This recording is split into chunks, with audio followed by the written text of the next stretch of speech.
Bismillahirrahmanirrahim. We were discussing the plane of symmetry. Plane of symmetry. जिसमें हमने sigma v और sigma h planar molecule में discuss किए थे. अब नॉन प्लेनर मॉलिक्यूल की तरफ आते हैं. अच्छा, प्लेनर मॉलिक्यूल्स कुछ और एक और भी ले लेते हैं. XeF4 XeF4 इसका स्ट्रक्चर XeF1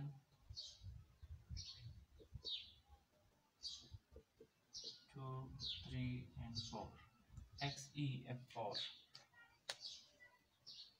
इसमें सिमेट्री ऑपरेशन एक इसमें C4 है, ये यहाँ पर इस मार्कर के पैरेलल ये C4 है, क्योंकि इस मार्कर के इर्द जब हम इसको रोटेट करते हैं तो 4 इनडिस्टिंग्विशेबल कॉन्फ़िगरेशन बन जाते हैं. तो इसमें एक C4 है. C4 is perpendicular to plane of the molecule, plane of the framework. इस बोर्ड में अगर हम देखें तो ऐसा है, इस बोर्ड के इर्द ऐसे रोटेट करते हैं. जब 360 से रोटेट करेंगे तो 4 कॉन्फ़िगरेशन बन जाते हैं. So this molecule possesses 1C4 which is perpendicular to plane of the framework of the molecule. और इसके अलावा इसमें C2 भी है. यहाँ से ऐसे रोटेट करते हैं, ये C2 और यहाँ से ये C2 है. ये पहले हम आइडेंटिफाई कर चुके हैं. इसमें एक है C4 और C2 है. C2 है वो F1 Xe और F2 बॉन्ड के parallel at opposite side. FXeF at opposite side इस पर इसके पैरेलल इसके C2 है. इसके दरमियान यहाँ से भी C2 है, यहाँ से C2 है और एक इसके परपेंडिकुलर C4. अब इसमें प्लेन की तरफ आते हैं. तो एक प्लेन, चूंकि ये प्लेनर मॉलिक्यूल है, तो जितने भी प्लेनर मॉलिक्यूल्स होंगे उसमें एक प्लेन तो लाजमी तौर पर है. कौन सा प्लेन? जिस प्लेन में ये पड़े हुए हैं. यानी ये मॉलिक्यूल है हमारे पास, इसको यहाँ से काट देते हैं, यानी F1 F2 F3 F4 और X सब को काट देते हैं. तो इससे दो पार्ट बन जाएंगे, एक पार्ट दूसरे पार्ट का मिरर इमेज होगा. तो लिहाजा दिस इज सिमेट्री प्लेन. और ये कौन सा प्लेन होगा? ये प्लेन है, this is perpendicular to C4. So plane of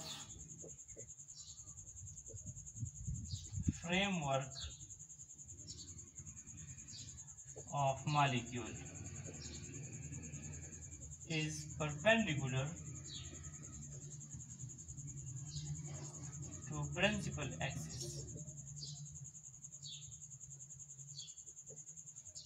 C4. Therefore, this is sigma H. अब और प्लेन्स की तरफ आते हैं. अब यहाँ पर अगर हम मिरर लगा लेते हैं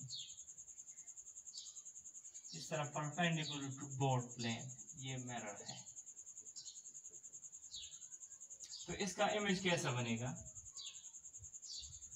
ये Xe जो लेफ्ट साइड पर F1 है ये राइट पर हो जाएगा, और ये F4 जो राइट पर है इसके इमेज में यहाँ पर ये F4 दूसरी तरफ आ जाएगा, और ये F1 और F2 अपनी जगह पर रहेंगे.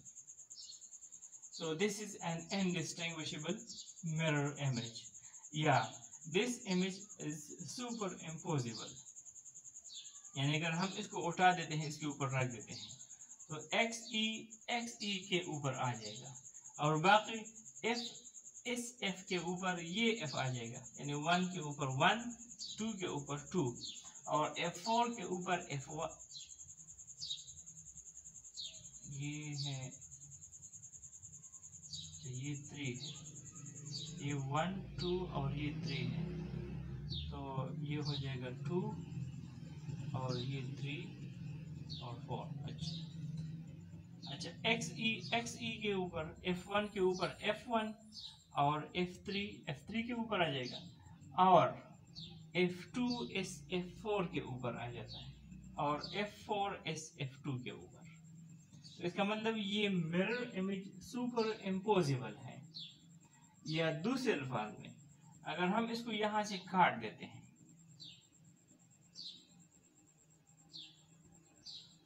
फिर क्या होगा, दो पार्ट्स बन जाएंगे। अगर इस मॉलिक्यूल को मैं ऐसा लिख देता हूं ना,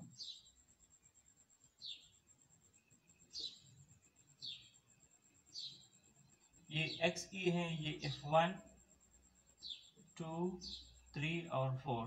जब यहां से इसको काट देते हैं तो इसके दो पार्ट्स बन जाएंगे।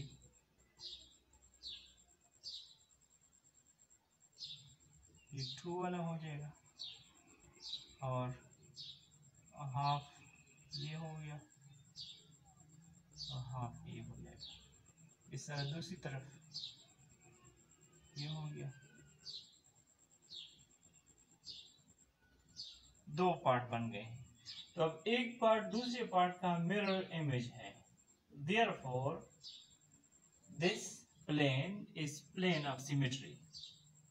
अब इस प्लेन में वो प्रिंसिपल एक्सिस भी आ रहा है ना, ये प्रिंसिपल एक्सिस ये एक लाइन है और ये इसी प्लेन का हिस्सा है। तो therefore this plane is sigma v।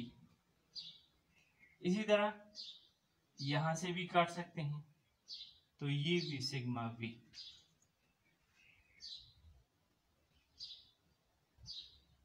यानी प्लेन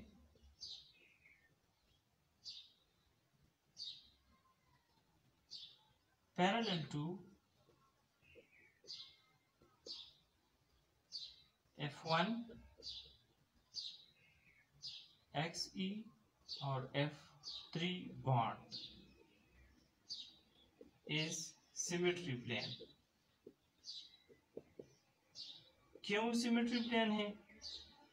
बिकॉज जब हम इस प्लेन से इसको रिफ्लेक्ट करते हैं तो इसका जो मिरर इमेज बनेगा वो मिरर इमेज और ओरिजिनल मॉलिक्यूल वो इनडिस्टिंग्विशेबल है, या ये मिरर इमेज इस मॉलिक्यूल पर सुपर इम्पोजिबल है। या अगर इस प्लेन से हम इसको डिवाइड करते हैं, दो हिस्सों में इस मॉलिक्यूल को डिवाइड करते हैं, तो एक पार्ट दूसरे पार्ट का मिरर इमेज है। So therefore this is a plane of symmetry. ये रिफ्लेक्शन सिमेट्री ऑपरेशन हो जाएगा, या ये काटना ये सिमेट्री ऑपरेशन हो जाएगा। और जिस प्लेन से इसको हम रिफ्लेक्ट कर रहे हैं वो क्या हो जाएगा, वो सिमेट्री एलिमेंट। अब ये plane, this plane contains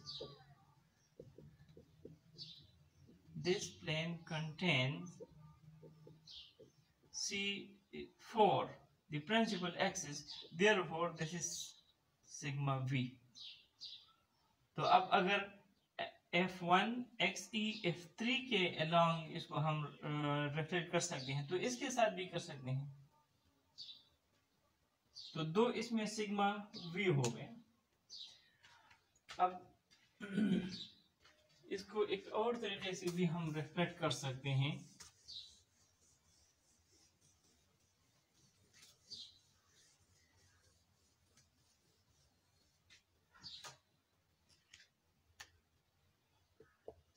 XE F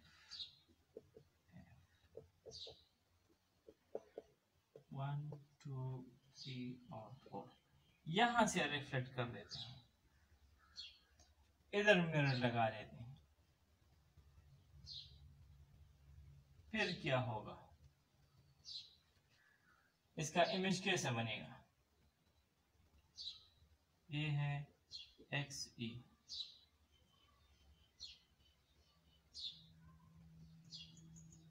तो ये यानी अगर हम इसको आसानी के साथ अगर लिखना चाहे ऐसा इस तरह लिख लेते हैं,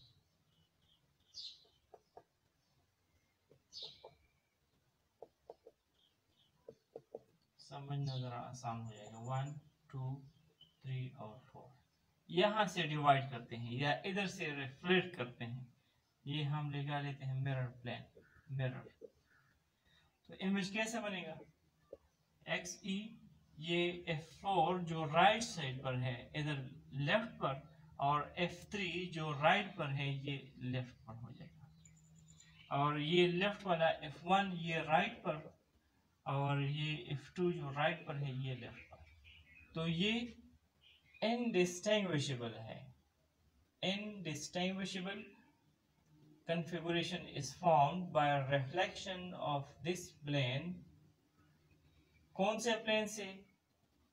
that bisect the angle between, यहाँ पर एक C2 है और इधर से एक C2 है, एंगल बिटवीन 2 C2 ये प्लेन है ना, यहाँ से हम इसको डिवाइड करते हैं, दो हिस्से में डिवाइड करते हैं, तो इससे दो पार्ट्स बन जाते हैं।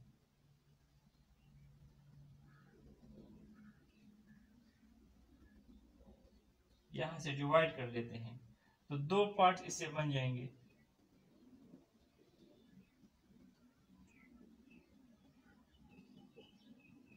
ये हो जाएगा। अब एक पार्ट दूसरे पार्ट का मिरर इमेज है, so this is a symmetry plane. अब ये प्लेन जो इस बोर्ड के परपेंडिकुलर है, तो अब इसकी कंडीशन देखिए, एक तो ये दिस प्लेन कंटेन्स, ये this plane, the plane contains the principal axis and bisect the angle between two C2। अब एक C2 यहाँ से है, यहाँ से C2 है और एक C2 यहाँ, तो इनके दरमियान एंगल है, and bisect the angle between two C2s। So therefore this plane is sigma d, dihedral plane. वो पहले वाला, अगर हम ये पहले वाला जो देख लेते हैं, पहले हमने लिया था x e f f और f, यहां से हमने डिवाइड रिफ्लेक्ट किया था। अब यहां पर देख लें, इसमें इधर से भी एक C2 था, C2 और एक C2 यहां से था, तो अब ये वाला प्लेन भी दो C2 के दरमियान एंगल को बाइसेक्ट कर रहा है, तो इसको भी सिग्मा डी कह सकते हैं। सिग्मा डी इज ये एक्चुअली ये सिग्मा वी की एक टाइप है। तो आप इसमें से ये या ये एक सिग्मा डी हो गया, इस तरह यहां से करते हैं तो ये भी सिग्मा डी हो जाएगा। तो दो सिग्मा डी और दो सिग्मा वी, या चार सिग्मा वी या चार सिग्मा डी, सबको सिग्मा डी कह सकते हैं या सबको सिग्मा वी, क्योंकि ये सिग्मा वी की एक टाइप है, तो इससे कोई फर्क नहीं पड़ेगा। तो इस मॉलिक्यूल में कितने प्लेन्स हो गए हैं? चार प्लेन्स हो गए। वन इज सिग्मा एच, और टू इसमें सिग्मा वी, और टू इसमें सिग्मा डी, या इसको चारों को सिग्मा वी भी कह सकते हैं या चारों को सिग्मा डी भी कह सकते हैं। तो इसमें 4 सिमेट्री प्लेन, 5 सिमेट्री प्लेन, और इसमें एक 5 n-fold एक्सिस ऑफ रोटेशन भी हो गए। इस तरह बेंजीन अगर आप देख लें तो बेंजीन में भी यही सूरत हाल है। बेंजीन और पैराडीन को कंपेयर करते हैं, ये भी प्लेनर मॉलिक्यूल है। बेंजीन का प्रिंसिपल एक्सिस है वो C6,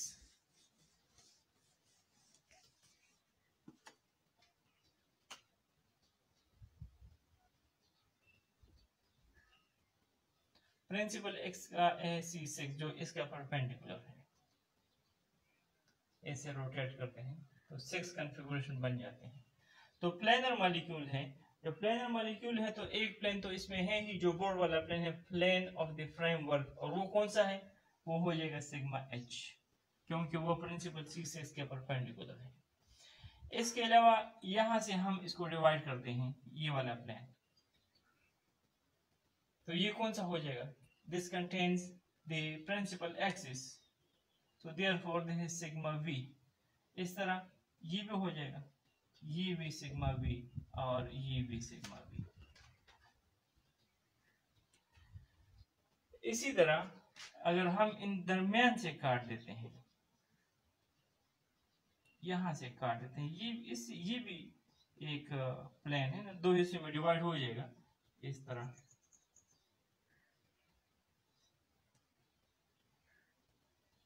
यहां से इसको काट देते हैं या इधर से रिफ्लेक्ट करते हैं, इधर मिरर लगा लेते हैं, तो इमेज कैसे बनेगा? सुपर इम्पोजिबल मिरर इमेज बन जाएगा। ऐसा ही इमेज इससे बनेगा ना।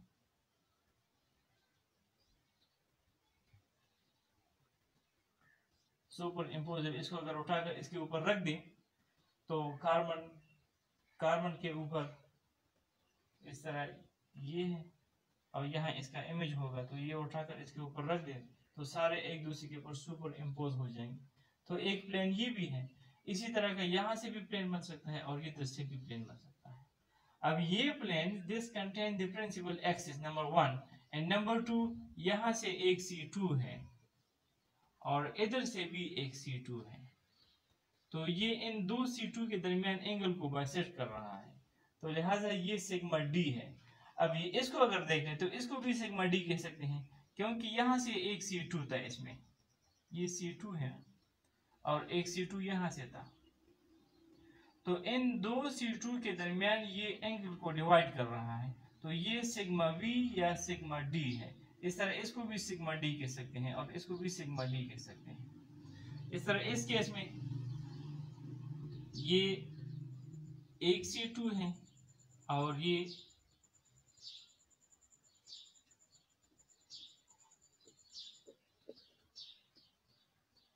है C2 और दूसरा ये है C2। अब यहां से ये प्लेन है हमारा, इस प्लेन से हमने काट दिया है इस प्लेन, तो अब ये प्लेन भी दो C2 के दरमियान दोनों तरफ से एंगल्स को डिवाइड कर रहा है, तो ये सिग्मा D है।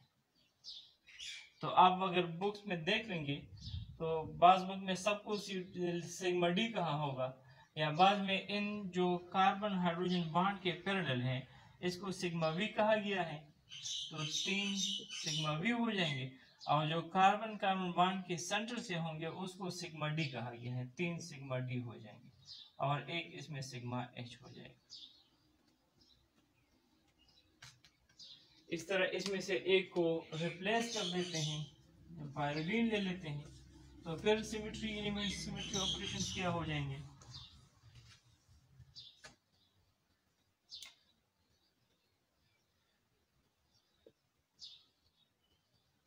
अब इसमें वो C6 नहीं है, सिर्फ इसमें एक C2 है और जो इसी बोर्ड के प्लेन में है, ये C2 है। इसको ऐसे रोटेट करते हैं,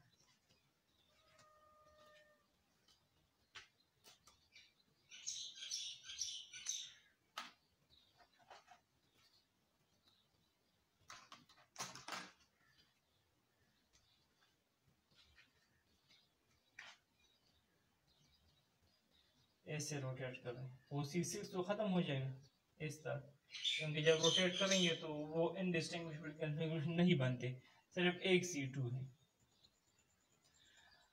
तो अब इसमें एक तो बोर्ड वाला प्लेन है, यहाँ से रिपीट करते हैं, तो वो प्लेन कौन सा हो जाएगा? क्योंकि उसी बोर्ड के प्लेन में C2 भी है, तो एक इसमें है सिग्मा V। कौन सा वाला है ये? Plane of framework of molecule. और एक इस यहाँ से परपेंडिकुलर काट देते हैं, इस बोर्ड के परपेंडिकुलर यहाँ से हम इसको काट देते हैं, तो इससे दो पार्ट्स बन जाएंगे,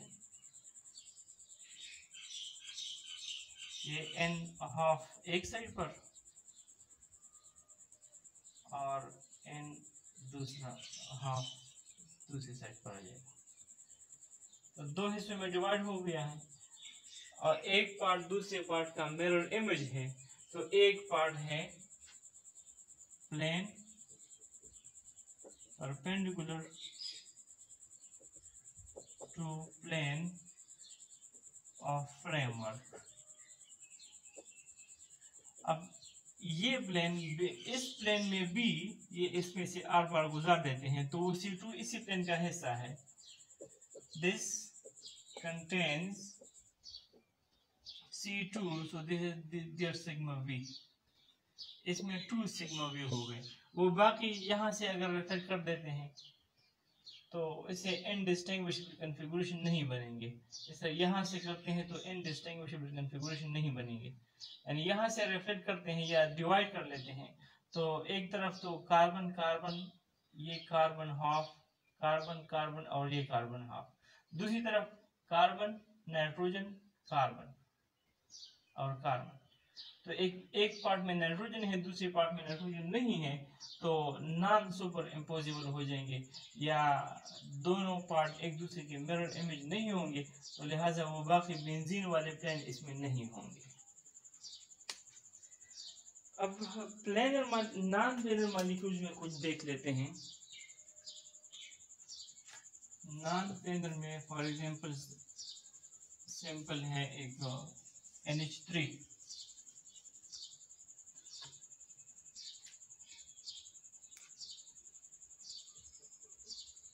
ये मॉलिक्यूल NH3 है, इसमें एक C3 है। अब इसमें कोई प्लेन देखते हैं, प्लेन किस तरह, यानी कार्बन और नाइट्रोजन और हाइड्रोजन बॉन्ड के पैरेलल अगर हम इसको रिफ्लेक्ट करते हैं, इस मॉलिक्यूल को मैं ऐसा लिखूं, इस फॉर्म में अगर हम देखना चाहें तो ये नाइट्रोजन, ये फॉर एग्जांपल ये हमारे पास ये नाइट्रोजन है, ये अगर बोर्ड में है तो फिर ये हाइड्रोजन कहाँ होंगे, ये बोर्ड के पीछे हो जाएंगे। इस तरह है, नाइट्रोजन बाहर है और हाइड्रोजन, अगर ये नाइट्रोजन बोर्ड कर हम ले लेते हैं तो ये हाइड्रोजन इसके पीछे आ जाएंगे ना, तो वो ऐसे लिख सकते हैं। अगर हम ऐसे ड्रा करें तो समझना आसान हो जाएगा। ये हाइड्रोजन 1 है, ये हाइड्रोजन 2, ये हाइड्रोजन 3 और सेंटर में ये नाइट्रोजन है। नाइट्रोजन बोर्ड पर है और हाइड्रोजन बोर्ड के पीछे है, ये इस तरह है। अब अगर इसको यहां से मैं रिफ्लेक्ट कर देता हूं तो मिरर इमेज कैसे बनेगा, ये नाइट्रोजन अपनी जगह पर होगा, ये हाइड्रोजन 1 भी अपनी जगह पर हो जाएगा और जो राइट साइड पर हाइड्रोजन है ये 2, ये इधर लेफ्ट हो जाएगा और इधर जो लेफ्ट पर है 3, ये इधर राइट पर हो जाएगा। तो ये indistinguishable configuration है। So therefore this is a plane of symmetry। या दूसरे अल्फाज में अगर हम इसको यहाँ से काट देते हैं, इस तरह काटते हैं, नाइट्रोजन को काटते हैं और हाइड्रोजन नंबर 1 को काट देते हैं, तो इससे 2 पार्ट्स बन जाएंगे। ये दोनों पार्ट्स एक दूसरे के मिरर इमेज हैं, ऐसा है।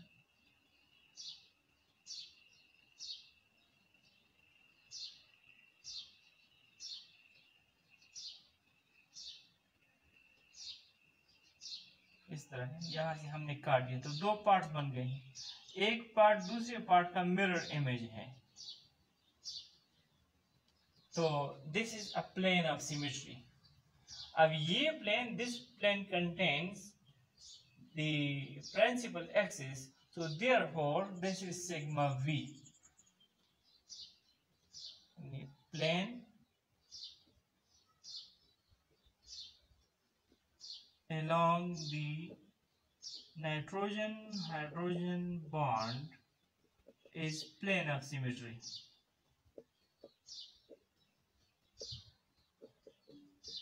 And this contains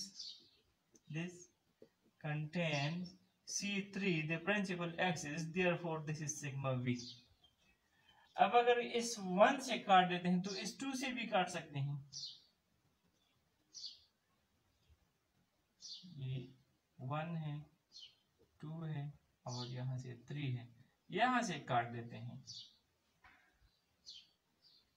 या इधर से रिफ्लेक्ट करते हैं तो कैसा इमेज बनेगा, इसमें से 2 पार्ट्स बन जाएंगे जो मिरर इमेज है एक दूसरे की, तो ये भी सिमेट्री प्लेन है और यहाँ से काट देते हैं, ये भी सिमेट्री प्लेन, क्योंकि ये इसमें नाइट्रोजन हाइड्रोजन बॉन्ड कितने हैं, 3 हैं, तो इसी तरह ये 3 सिग्मा भी इसमें हो जाएंगे।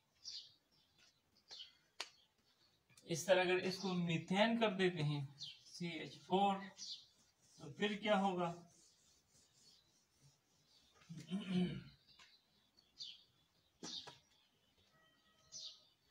टेट्राहेड्रल स्ट्रक्चर,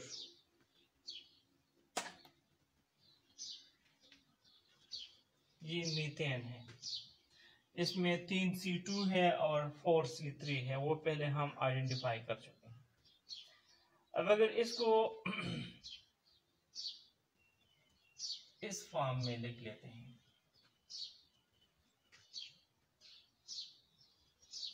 कैसे,